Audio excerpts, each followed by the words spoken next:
السلام علیکم ورحمۃ اللہ۔ الحمدللہ وکفا وسلام علی من لا نبی بعد۔ اللہ مہربان کے فضل و کرم سے ہمارا آج کا سبق سورۃ الانفال کی آیت نمبر 41 اور 42 ہوگا انشاءاللہ۔ اعوذ باللہ من الشیطان الرجیم، بسم اللہ الرحمن الرحیم۔ وَعْلَمُوا، اور جان لو۔ وَعْلَمُوا کو دیکھیں تو عین لام میم جو ہے علم جاننے کو کہتے ہیں، جس کا روٹ ورڈ ہے۔ آخر کا واو الف تو جمع کی علامت ہے۔ آپ کو ماشاءاللہ تو یہ باتیں یاد ہو گئی ہوں گی، لیکن میں اس لیے بتاتا ہوں کہ کوئی نیا سننے والا ہمارے چینل سے سنے، ہو سکتا ہے یہی ایک آیت سنے۔ وَعْلَمُوا، اور تم سب جان لو، انما کہ بے شک جو غنیم تم نے غنیمت حاصل کی ہے۔ آخری تم کا معنی تم، عربی کا تم اور اردو کا تم۔ غنیم تم کو اگر آپ غور سے دیکھیں تو غنیمت کا لفظ بن سکتا ہے یہاں سے۔ اردو میں مال غنیمت کا لفظ ہم استعمال کرتے ہیں، ویسے غنم بکری کو کہتے ہیں عربی میں، بھیڑ بکریاں جو ہیں، اور چونکہ میدان جنگ میں بھیڑ بکریوں پہ بھی قبضہ کر لیتے تھے اور عربوں کا زیادہ مال و متاع اسی شکل میں تھا، تو یہ استعمال ہوتے ہوتے یہ غنیمت بن گیا۔ غنیم تم من شیئن، کسی چیز سے۔ شے چیز کو کہتے ہیں اردو میں بھی پنجابی میں بھی۔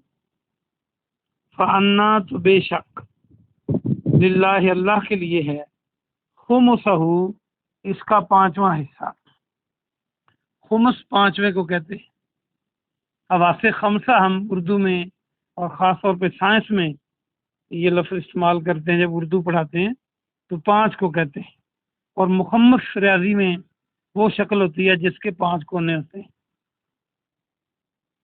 شاعری میں بھی یہ لفظ یوز ہوتا ہے، خمسہ، اس کا پانچواں حصہ اس کا ہے۔ خمس اس کا ہے، اس سے مراد اللہ کا۔ وللرسول، اور رسول کے لیے۔ ولذی القربہ، اور قرابت والوں کے لیے۔ قربہ قرابت سے مراد خونی رشتہ دار، قریبی رشتہ دار۔ والیتامہ، اور یتیموں کے لیے۔ والمساکین، اور مسکینوں کے لیے۔ وابن السبیل، اور مسافروں کے لیے۔ ابن بیٹے کو کہتے ہیں، سبیل راستے کو، تو مسافر کے لیے یہ لفظ استعمال ہوتا ہے، جو راستے میں ہوتا ہے وہ مسافر ہی ہوتا ہے۔ ان اگر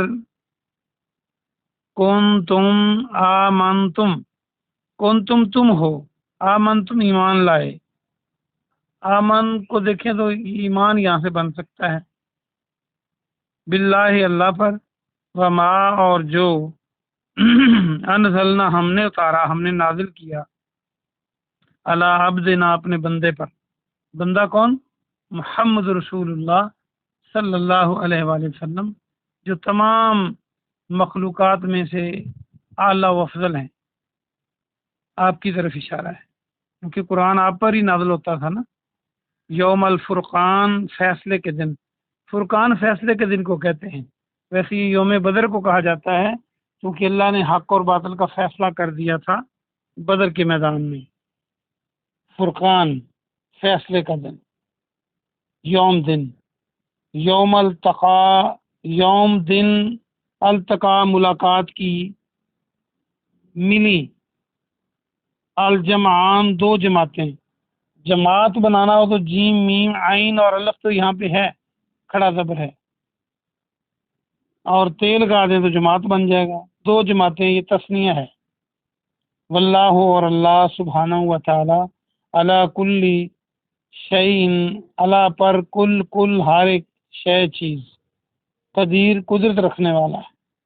با محاورہ ترجمہ دیکھیے، اور تم جان لو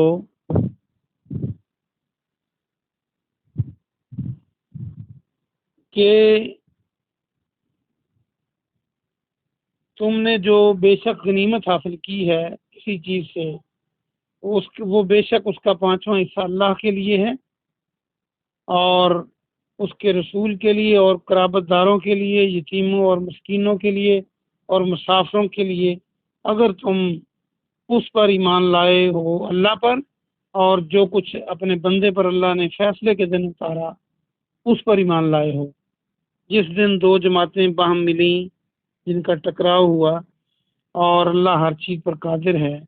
اذا انتم، جب تم، بالعدوۃ الدنیا، عدوہ کنارے کو کہتے ہیں، جب تم کنارے پر تھے، دنیا کے کنارے پر، دنیا سے مراد قریبی، کیونکہ آخرت کے مقابلے میں جو دنیا ہے یہ قریب ہے، آخرت بعید ہے، تو قریبی کنارے پر تھے۔ یہ میدان بدر کا اصل میں کی طرف اشارہ ہے۔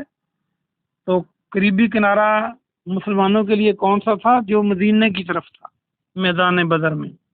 وہم، اور وہ سے مراد مکے کے کافر، بالعدوۃ القصویٰ، وہ ادوا قصویٰ ادوا پر تھے، ادوا کنارہ، قصویٰ دور والا، وہ دور کے کنارے پر تھے۔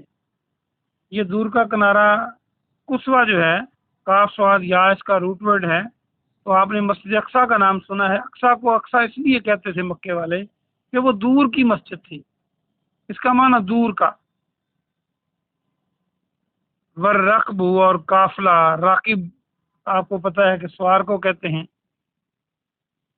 قافلہ اسفلا، نیچے تھا، اسفلا نیچے، یہ نشیبی جگہ کو کہتے ہیں، منکم تم سے۔ اور یہ قریش کے اس قافلے کی بات ہو رہی ہے جو تجارتی قافلہ تھا۔ ولو، اور اگر، تواعدتم، تم آپس میں وعدہ کرتے، وعدہ، وا الف عین دال اس میں موجود ہے، تو وعدہ آپ بنا سکتے ہیں، تم کے معنی تم آپس میں وعدہ کرتے، لختلفتم، تم ضرور اختلاف کرتے، آخری تم کے معنی تم، لام تاکید کے لیے، اور خا تا لام اور الف بھی ہے، اختلاف یہاں سے آپ بنا سکتے ہیں، صرف لام کے بعد الف لگا دیں تو اختلاف بن جائے گا، مختلف، اختلاف، خلاف، تو تم ضرور اختلاف کرتے، فی المیعاد، میعاد میں، میعاد کیا ہوتی ہے؟ مقررہ مدت کو کہتے ہیں، مقررہ وقت کو کہتے ہیں، مقررہ وقت کو تم اس میں ضرور اختلاف کرتے، ولیکن، اور لیکن اللہ، اور لیکن، لکلی یقضی اللہ، یقضی تاکہ پورا کرے، لام کے معنی تاکہ، قضا جو ہوتی ہے یہ پورا کرنے کو کہتے ہیں، اللہ تاکہ اللہ پورا کر دے،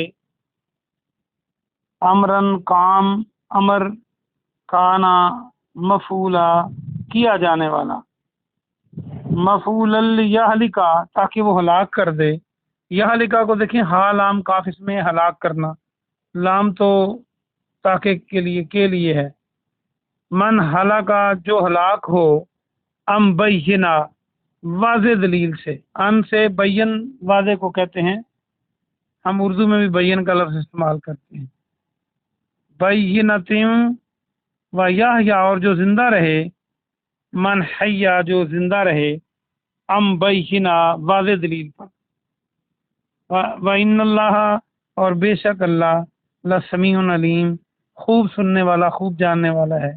لمبی آیتیں ہیں تو اس کا بھی با محاورہ ترجمہ دیکھیے۔ اور جب تم قریبی کنارے پر، اور وہ سے مراد قریش دور کے کنارے پر تھے، اور قافلہ تم سے نیچے تھا، وہی جو سوار تھے جو تجارتی قافلہ تھا، اور اگر تم آپس میں وعدہ کرتے تو تم ضرور مقرر وقت میں اختلاف کرتے، تفسیر میں بتاؤں گا انشاءاللہ، سمجھ آ جائے گی۔ اور لیکن تاکہ اللہ پورا کر دے اس کام کو جو تھا کیا جانے والا، اور تاکہ جو ہلاک ہو جو وہ واضح دلیل سے ہلاک ہو، اور جو زندہ رہے وہ واضح دلیل سے زندہ رہے۔ اور بے شک اللہ خوب سننے والا خوب جاننے والا ہے۔ آئیے ہم اس کی تفسیر دیکھتے ہیں۔ واپس آئیے۔ اللہ سبحانہ و تعالیٰ نے یہاں پر مال غنیمت جو جنگ کے دنوں میں ملتا ہے، مسلمانوں کے ہاتھ آتا ہے، اس کا تذکرہ فرمایا ہے کہ جو تمہیں مال غنیمت تم نے کسی چیز میں حاصل کیا ہے، میدان بدر میں بھی پہلا مارکا تھا اور مال غنیمت مسلمانوں کے ہاتھ لگا، تو اللہ نے اس کی تفصیل بتا دی کہ اس میں سے 5واں حصہ جو ہے وہ اللہ اور اس کے رسول کا ہے، اور 4 حصے تقسیم کی جائیں گے مسلمانوں میں، یعنی 5 حصے بنا کے ایک حصہ اللہ اور اس کے رسول کا، اور باقی 4 تقسیم کر دیے جائیں گے مجاہدین میں جو وہاں پہ لڑے ہیں۔ آگے اس میں بھی ہے کہ جو پیدل ہے اس کا ایک حصہ ہوتا ہے، جو اپنی سواری لے کے آتا ہے اس کے 2 حصے ہوتے ہیں، اس کے 3 ہوتے ہیں۔ تو بہرحال جو حصہ 5واں ہے اللہ اور اس کے رسول کا، اس کے آگے پھر تقسیم بتا دی کہ ایک حصہ تو ہے رسول اللہ صلی اللہ علیہ وسلم کے لیے، اپنی ذات کے لیے، آپ کے بیوی بچوں کے لیے، آپ کی ضروریات کے لیے۔ اگلا حصہ قرابت داروں کے لیے جو آپ کے قریبی ہیں، پھر یتیموں کے لیے۔ جو 5واں حصہ ملے آگے، یہ اس کی بات ہو رہی ہے، آگے مسکینوں اور مسافروں کے لیے۔ اور فرمایا کہ اگر تم ایمان لاتے ہو اللہ پر، اور جو فیصلے کے دن یعنی بدر کے دن ہم نے اپنے بندے پر اتارا، اس میں 2 چیزیں اتاری۔ ایک تو بدر کے میدان میں فرشتوں کو اتارا، اگر تمہیں یہ یقین ہے، تم اس پہ ایمان رکھتے ہو کہ اللہ نے فرشتے اتارے تھے۔ دوسرا جو قرآن کی آیات نازل کی گئی تھی، اگر تمہارا اس پہ یقین ہے تو پھر تم نے کیا کرنا ہے، یہی تقسیم مد نظر رکھنی ہے۔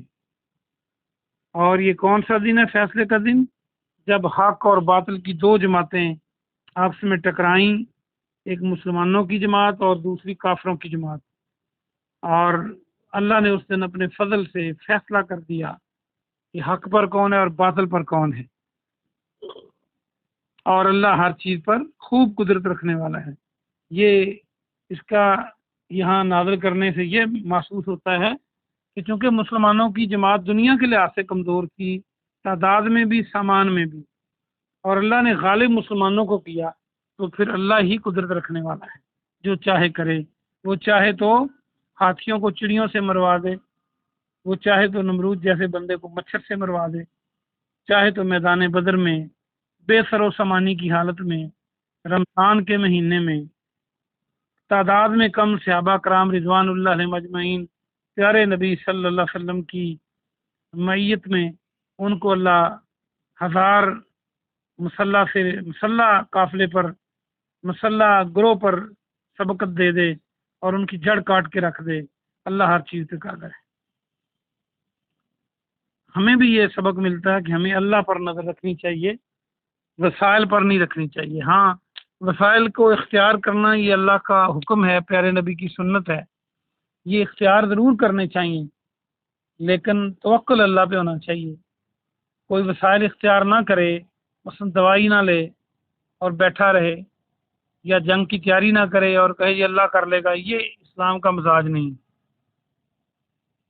اگلی آیت میں دیکھیں، فرمایا کہ تم قریبی کنارے پر تھے، میدان بدر کے کا یہ جو ایریا ہے اس کی بات ہو رہی ہے، مدینے کے قریب تھے آپ لوگ مسلمان جو تھے، اور دور کے کنارے پر قافلہ تھا، جو قریش کا قافلہ تھا جو بچ کے نکل گیا تھا، وہ نچلی جگہ سے تھا، نچلی جگہ پہ۔ وہ ابو سفیان اس وقت مسلمان نہیں ہوئے تھے رضی اللہ تعالیٰ عنہ، تو انہوں نے ٹائم بدلا، سائڈ بدلی، تو وہ نکل گئے۔ تو بہرحال مکے کے کافر چڑھ دوڑے اور انہوں نے کہا جی اب موقع ہے کہ دھاک بٹھانے کا۔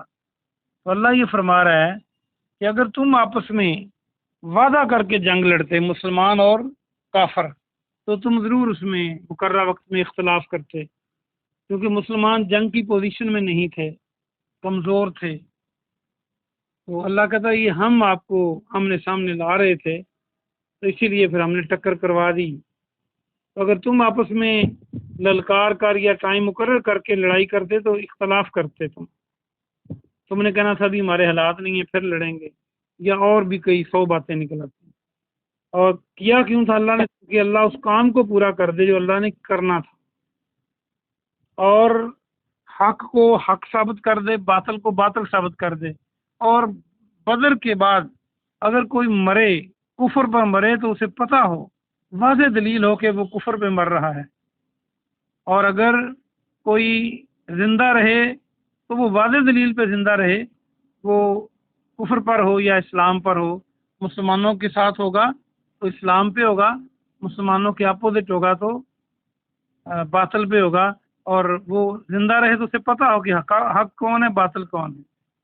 آگے فرمایا بے شک اللہ تعالیٰ خوب جاننے والا اور سننے والا ہے۔ اللہ پاک سے دعا ہے کہ اللہ پاک آپ کو اور مجھے عمل کی توفیق عطا فرمائے۔ سبحان ربک رب العزت عما یصفون وسلام علی المرسلین والحمد للہ رب العالمین۔